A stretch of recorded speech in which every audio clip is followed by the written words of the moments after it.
आज हम परशुराम जी के बारे में कुछ ऐसे रहस्य बताने वाले हैं जिसे सुनकर आपकी होश उड़ जाएंगे। तो दोस्तों वीडियो में बने रहिएगा बिना देर के। चलिए दोस्तों स्टार्ट करते हैं। दोस्तों हर वर्ष वैशाख माह के शुक्ल पक्ष की तृतीया तिथि को भगवान विष्णु के छठवें अवतार भगवान परशुराम जयंती मनाई जाती है।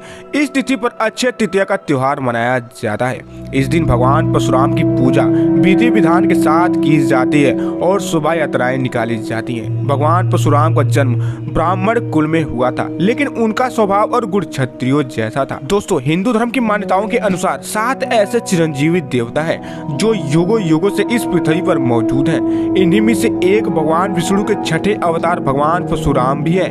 तो दोस्तों आइए जानते हैं भगवान परशुराम के जीवन से जुड़ी कुछ बातें। पहला रहस्य, न्याय के देवता। दोस्तों परशुराम भगवान विष्णु के आवेशावतार थे। उनका जन्म भगवान श्री राम के जन्म से पहले हुआ था। मान्यता है कि भगवान परशुराम का जन्म वैशाख शुक्ल तृतीया के दिन रात्रि के प्रथम पहर में हुआ था। परशुराम जी के जन्म समय को सतयुग और त्रेता का संधि काल माना जाता है। भगवान शिव के परम भक्त परशुराम जी को न्याय का देवता माना जाता है। तो दोस्तों आइए जानते हैं दूसरा रहस्य, गणपति को भी दिया था दंड। दोस्तों पौराणिक कथा के अनुसार भगवान परशुराम के क्रोध से स्वयं गणेश जी भी नहीं बच पाए थे। ब्रह्मा व वर्त पुराण के अनुसार एक बार जब परशुराम जी भगवान शिव के दर्शन करने के लिए कैलाश पर्वत पहुंचे तो भगवान गणेश जी उन्हें शिव से मुलाकात कराने के लिए रोक दिया। इस बात से क्रोधित होकर उन्होंने अपने फर्श से भगवान गणेश का एक दांत तोड़ दिया था, जिसके बाद भगवान गणेश एक दंत कहलाने लगे। आइए दोस्तों अब जान लेते हैं तीसरा रहस्य, हर युग में रहे मौजूद। दोस्तों रामायण और महाभारत 2 युग की पहचान है। रामायण त्रेता युग में और महाभारत द्वापर युग में हुआ था। पुराणों के अनुसार एक युग लाखों वर्ष का होता है। ऐसे में देखे तो भगवान परशुराम ने न सिर्फ श्री राम की लीला बल्कि महाभारत का युद्ध भी देखा। तो आइए दोस्तों अब जानते हैं चौथा रहस्य, भगवान कृष्ण को दिया चक्र। दोस्तों रामायण काल में सीता स्वयंवर में धनुष टूटने के पश्चात परशुराम जी जब क्रोधित हुए और उनका लक्ष्मण से संवाद हुआ तो उसके बाद भगवान श्री राम ने परशुराम जी को अपना सुदर्शन चक्र सौंप दिया। वही सुदर्शन चक्र परशुराम जी ने द्वापर युग में भगवान श्री कृष्ण को वापस किया। तो आइए दोस्तों अब जान लेते हैं पांचवा रहस्य, कर्ण को दिया था श्राप। दोस्तों परशुराम जी ने कर्ण और पितामह भीष्म को अस्त्र शस्त्र की शिक्षा भी दी थी। कर्ण ने भगवान परशुराम से झूठ बोलकर शिक्षा ग्रहण की थी। जब यह बात परशुराम जी को पता चली तो उन्होंने कर्ण को श्राप दिया कि जिस विद्या को उसने झूठ बोलकर प्राप्त की है वही विद्या युद्ध के समय वह भूल जाएगा और कोई भी अस्त्र या शस्त्र नहीं चला पाएगा। भगवान परशुराम का यही श्राप अंततः कर्ण की मृत्यु का कारण भी बना। तो आइए दोस्तों अब जान लेते हैं छठवां रहस्य, 21 बार किया क्षत्रियों का नाश। दोस्तों भगवान परशुराम कभी अकारण क्रोध नहीं करते थे। जब सम्राट सहस्त्रार्जुन का अत्याचार व अनाचार अपनी चरम सीमा लांघ गया तब भगवान परशुराम ने उसे दंडित किया। भगवान परशुराम को जब अपनी मां से पता चला कि ऋषि मुनियों के आश्रम को नष्ट और अकारण उनका वध करने वाला दुष्ट राजा सहस्त्रार्जुन ने उनके आश्रम में आग लगा दी और कामधेनु छीन कर ले गया, तब उन्होंने पृथ्वी को दुष्ट क्षत्रियों से रहित करने का प्रण किया। इसके पश्चात उन्होंने सहस्त्रार्जुन की अचौहिड़ी सेना व उसके 100 पुत्रों के साथ ही उसका भी वध कर दिया। भगवान परशुराम ने 21 बार दुष्ट क्षत्रियों का विनाश किया। आइए दोस्तों अब जान लेते हैं सातवां रहस्य, भगवान शिव ने दिया था परशु अस्त्र। दोस्तों भगवान परशुराम जी की माता का नाम रेणुका था और पिताजी का नाम जमदग्नि ऋषि था। वह अपने माता पिता की चौथी संतान थे। परशुराम जी से बड़ी 3 भाई थे। उन्होंने पिता की आज्ञा पर अपनी मां का वध कर दिया था, जिसके कारण उन्हें मातृ हत्या का पाप लगा, जो भगवान शिव की तपस्या करने के बाद दूर हुआ।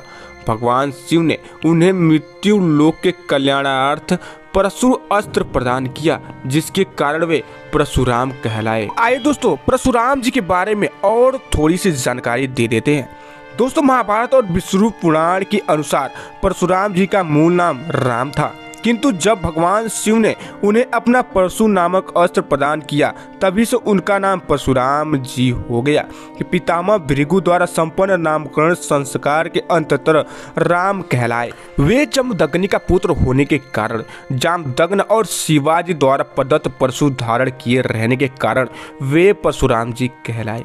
आरंभिक शिक्षा महर्षि विश्वामित्र एवं ऋषि के आश्रम में प्राप्त होने के साथ ही महर्षि ऋषिक से साग्र नामक दिव्य वैष्णव धनुष और बृहर्षि कश्यप से विधिवत अविनाशी वैष्णव मंत्र प्राप्त हुआ। तदंतर का कैलाश गिरी श्रृंग पर स्थित भगवान शंकर के आश्रम में विद्या प्राप्त कर विशिष्ट दिव्यास्त्र विदुद्भवी नामक परशु प्राप्त किया। शिव जी से उन्हें श्री कृष्ण का त्रैलोक के विजय कवच, स्वतः राज स्रोत एवं मंत्र कल्पतरु भी प्राप्त हुए। चक्रतीर्थ में किए कठिन तप से प्रसन्न हो भगवान विष्णु ने उन्हें त्रेता में राम अवतार होने पर तेजो हरण के उपरांत कल्पांत प्रयत्न तपस्यारत भूलोक पर रहने का वर दिया। दोस्तों, परशुराम जी का उल्लेख रामायण, महाभारत, भगवत पुराण और कल्की पुराण इत्यादि अनेक ग्रंथों में किया गया है।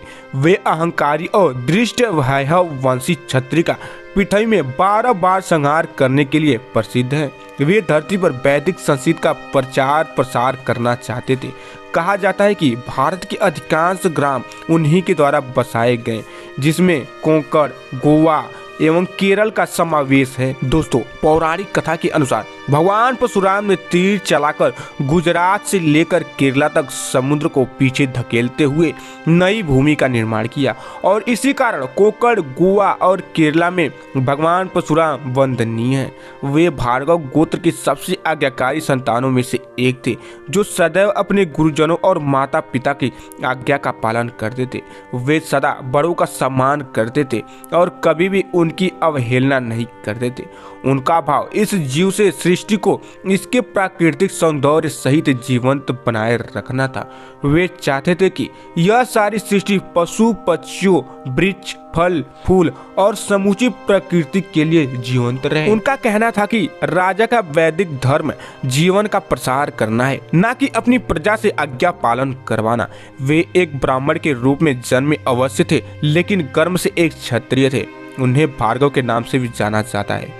यह भी ज्ञात है कि परशुराम ने अधिकांश विद्याएं अपनी बाल अवस्था में ही अपनी माता की शिक्षाओं से सीख ली थी। वह शिक्षा जो 8 वर्ष से कम आयु वाले बालकों को दी जाती है।